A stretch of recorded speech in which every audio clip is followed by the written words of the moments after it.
MSc student. Today we are conducting an interview section for an assignment related to compensation and benefits.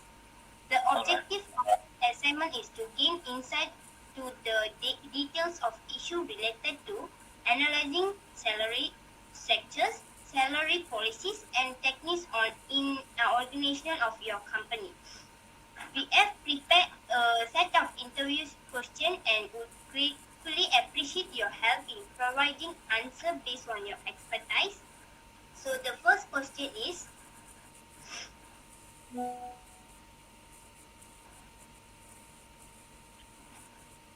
Okay.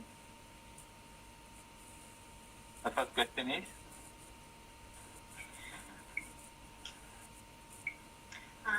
Okay, sir. So, good evening.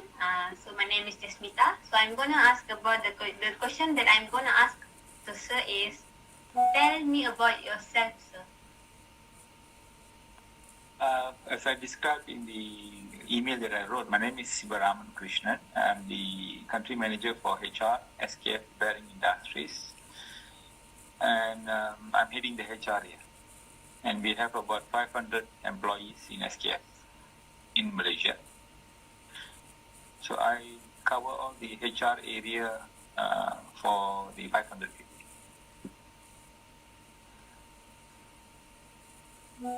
So, okay, sir, thank you. So, the second question will be, can you provide an overview of the compensation and benefit package offered by the company, sir? Okay, so you look at overview, it means our compensation benefit, which in short we call it an CNB, common ban, we call it short form. So it is created for sole purpose of ensuring we could attract employees from the market, which is when we recruit. And after recruitment, we need to ensure that the employees are retained. Retained means they can stay here and work continuously, because we can't have people coming in and going. 1 week they are in the employment and next week they go for another company. So we will be wasting our time in recruitment. So one is recruitment, second thing is retaining, and then ensuring that employees' well-being are taken care, meaning in terms of their benefits, in terms of their transportation allowance or whatever allowance that we provide. So that we wanted to be an attractive employer in this region or in this industrial area. That's our policy. So the third question will be, how does the company structure its compensation and benefit packages for employees, sir? In terms of how do we structure, we basically structure it based on benchmarking. I wouldn't know how much you all know about benchmarking. Benchmarking means we will do a survey, or sometimes we will ask consultants to do survey to understand what kind of benefits provided in other companies nearby to us and also in other states. So once we have done the benchmarking, then we will know, for example, company X is paying so much in transportation, company Y is paying this much. So once we know that, we will grade ourselves whether we are in the lowest, or we are in the median, or we are in the highest. So that's how we do our salary benchmarking. So the fourth question will be, who is responsible for overseeing and managing the company's pay system, sir? It's me and also my payroll manager who's reporting to me.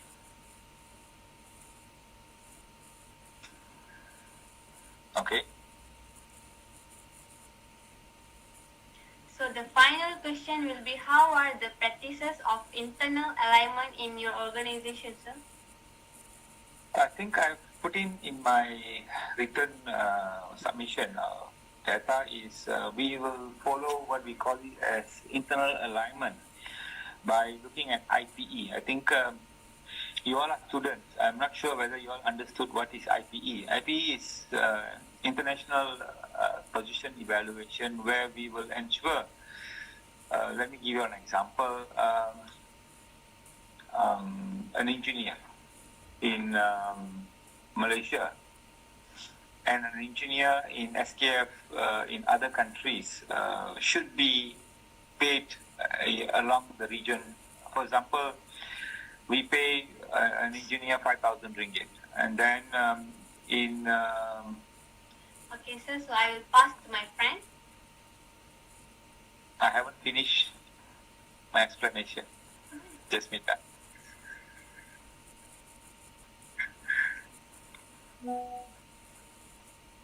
Jasmita, I haven't finished explaining it. You're okay. You're okay, I'm okay. You're okay with my answer. So far, okay. Halfway enough, okay. Okay, sir. I think Tarushini, I think she can't hear me, I think so. Let me just increase. Okay. I've increased my volume. I'm not sure if there will be any issues in your hearing me. I think can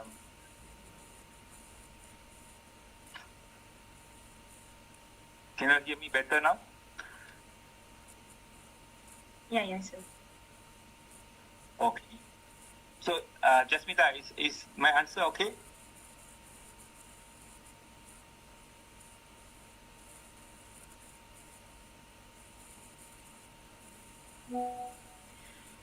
Okay, sir. Thank you. So I will pass the next question to my friend. Okay. Right. Next.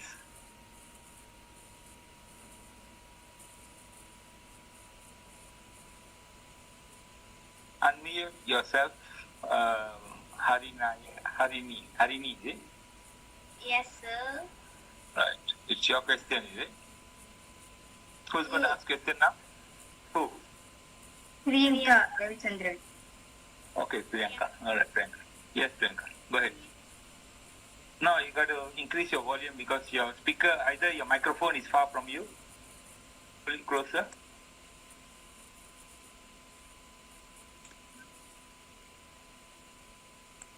Okay.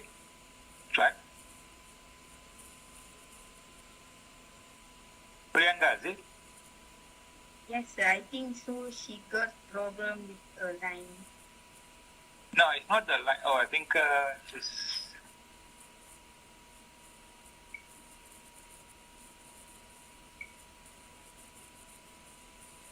I can't hear anything.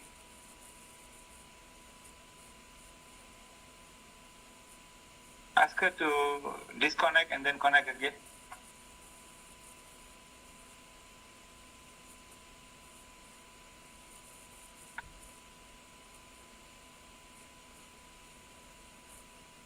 It's okay, sir. I go for the next question. I ask. Yeah, okay, go ahead. Okay. So my name is Tarushni. So I want to ask, can you describe the process your organization uses to determine employee payroll and composition? This is similar to what I answered to Jasmita. Basically, we use what I mentioned as IPE, International Position Evaluation.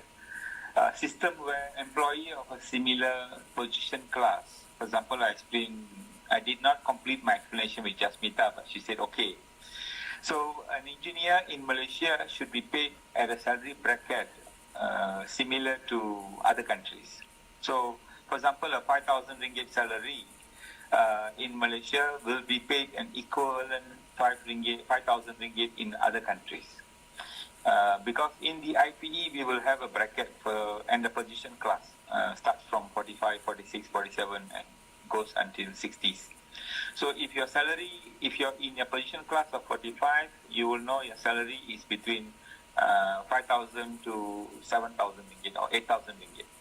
So we need to ensure that we pay between that range. So based on your question, we will pay between the range, and it could fall between 5,000, which is minimum, or 8,000, which is maximum.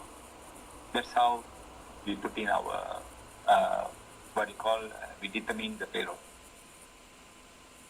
So the next question is, what are the common issues or challenges related to internal alignment in your experience?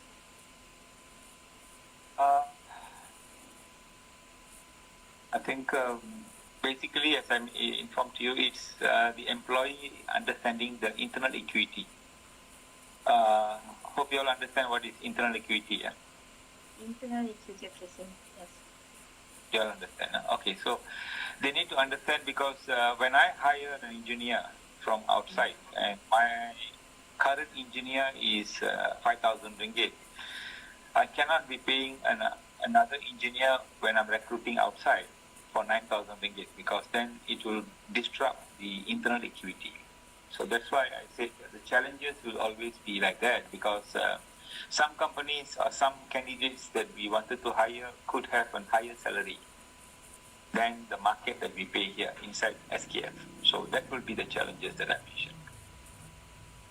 Okay, sir. So the next question is, how does the company measure and recognize employee contribution?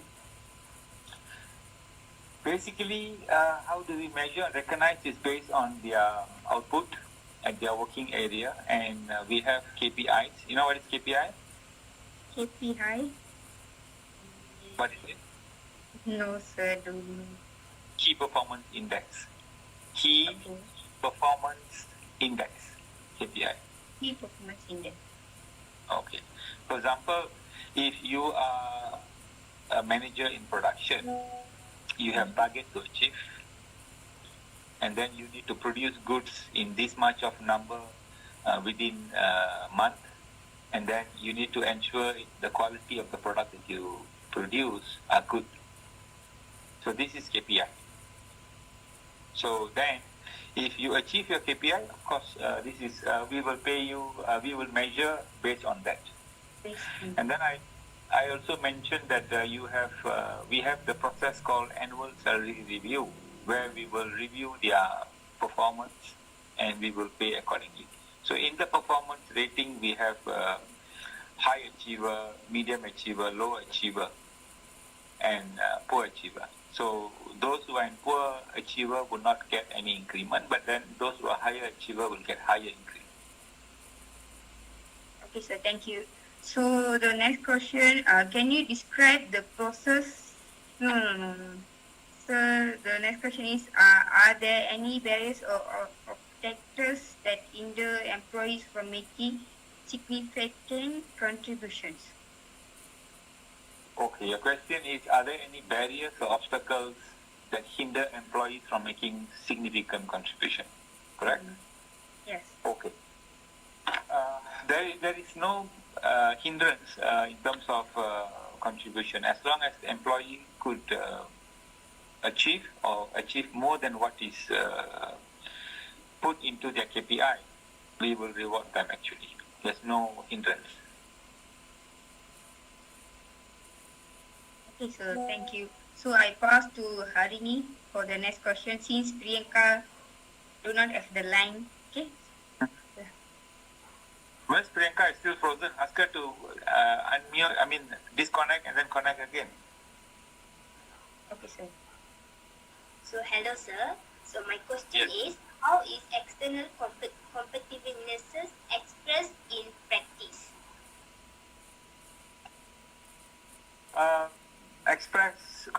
External competitiveness is always a challenge for us because as I mentioned to you earlier, we do the benchmarking with other companies. So when we do benchmarking, the reason we do benchmarking is because we want to ensure that we are a company that people look for to work. So as I mentioned also in my write-up, I mentioned that the attrition here, you know what's attrition, Harini?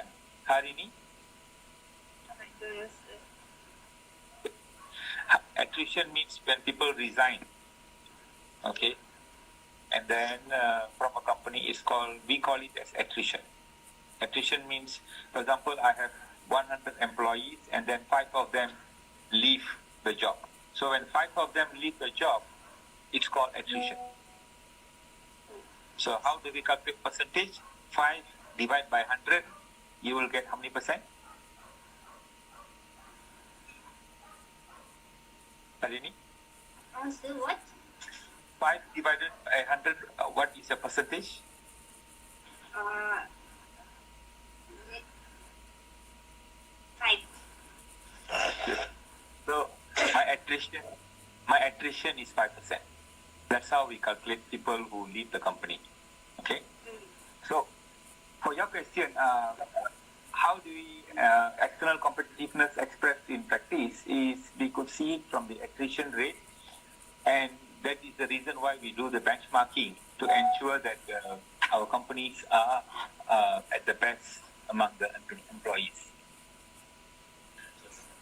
So my next question is, can you describe the process your organization uses to determine external competitiveness? Process, it's a bit complex, but I could summarize it to say that we are using an external consultant. In this case, a company called Mercer. I've mentioned in my write-up. We use them because you see, you people are young, but when you all come into employment in future, you will see that every companies do their benchmarking. This is a very important exercise. Why? Because every company needs to understand how they are performing, how other companies are performing, and what is the salary increment level that other companies are providing. What are we providing? Are we equally providing, or are we providing very less? Because, for example, if SKF is providing 5% increment every year based on your salary, but then other companies are providing 10%, where would you all go? 10%, right? Because they give you a better increment on salary review. So the benchmarking is done for us to understand where are we, and then if we are good, we can maintain. If we are not good, then we will increase it. So that is how we do our what we call as external competitiveness.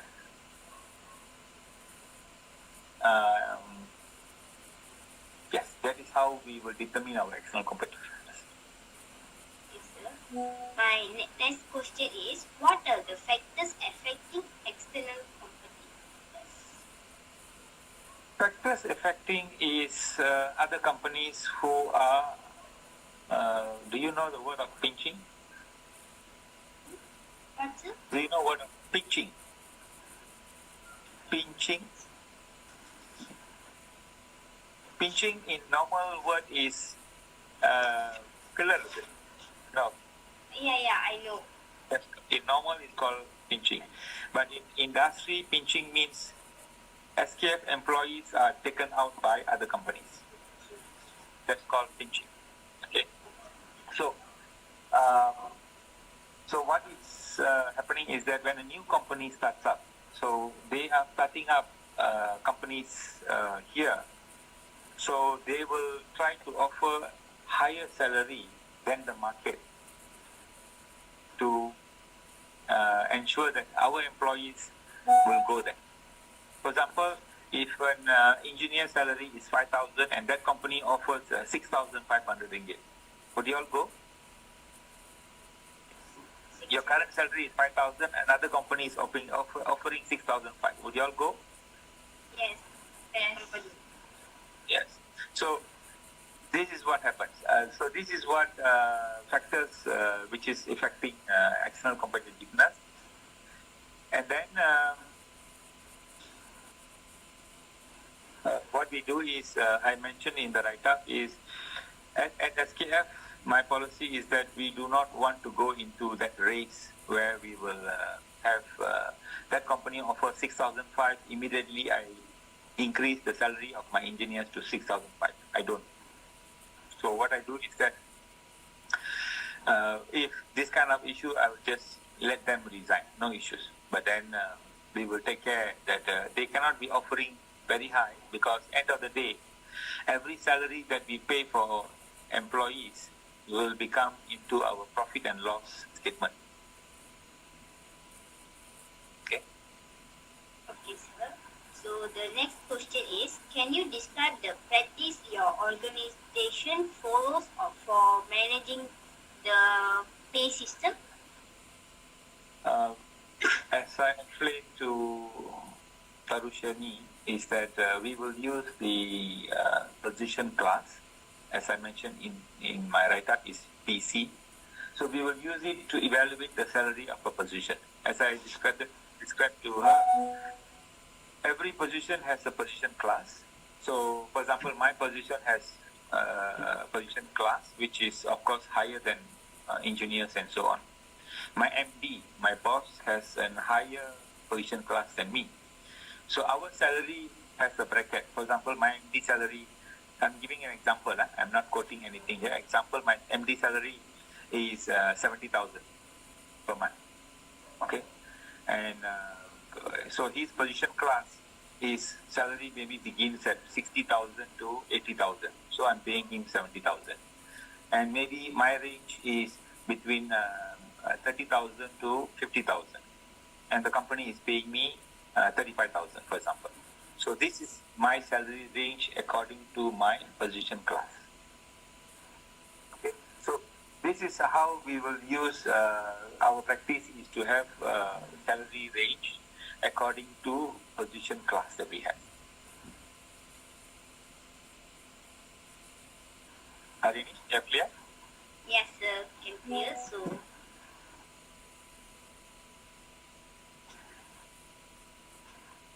So, okay. The last question is, can you describe the process your organization uses to determine managing the pay system? As I mentioned, we use a payroll system. Our payroll, of course, you got to Google all this. You will find software called Boss iNet. We use them to manage our payroll system. It's a system. Okay, in that system, we have the leave management and so on. For example,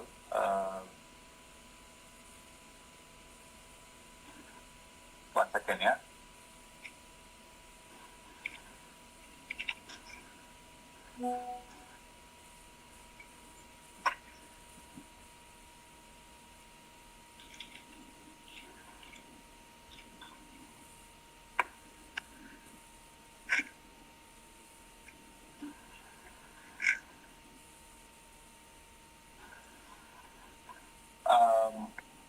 One second.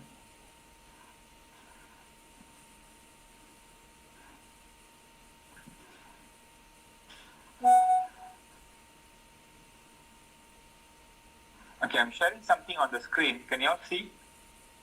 Yes, sir. Yes, sir. Thanks, sir. So this is called the payroll system that we have. So of course, inside the payroll system, we have employee center where we have employees data. They can apply leave. This is the payroll,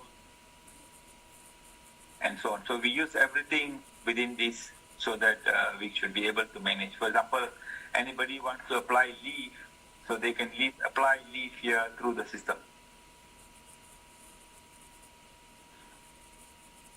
All right?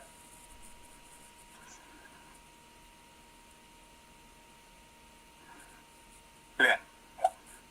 Clear, sir. Okay. Yes, sir.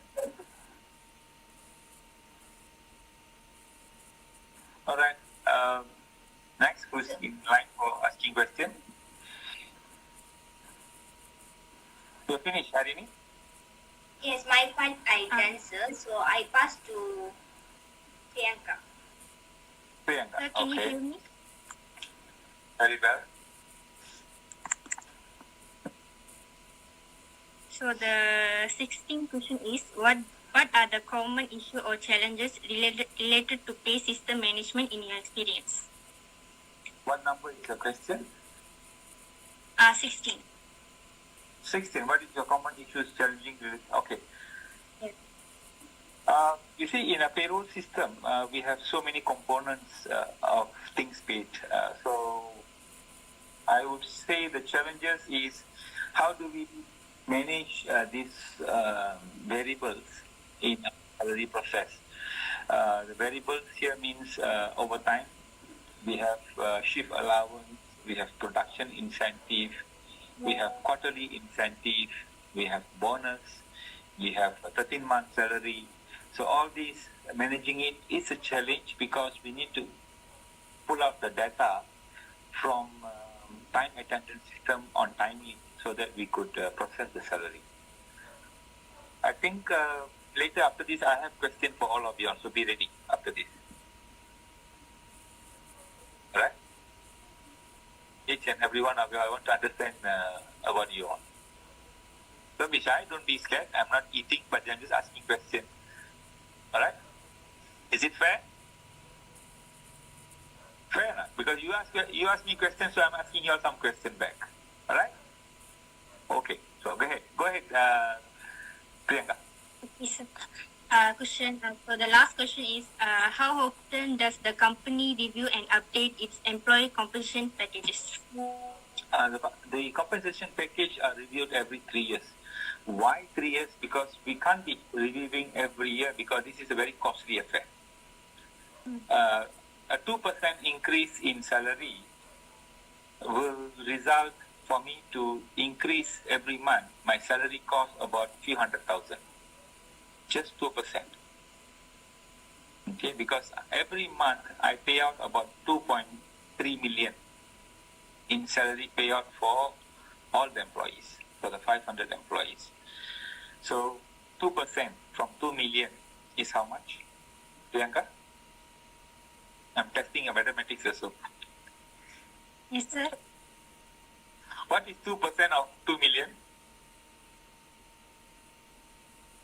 Harini, no need to hide, okay? What is 2% of 2 million, Priyanka?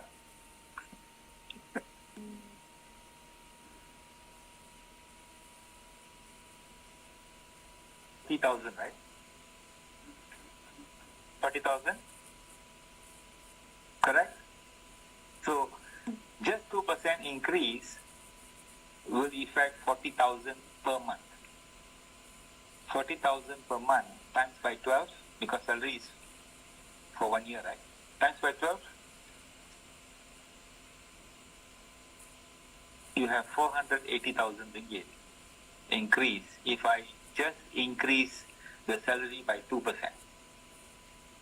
Okay, so this is how it goes in salary increase. So that's why we do this every 3 years, so that we will understand the market and then we can increase accordingly if the need arises. Okay? Okay, sir. Thank you. So thank you, sir, for your time.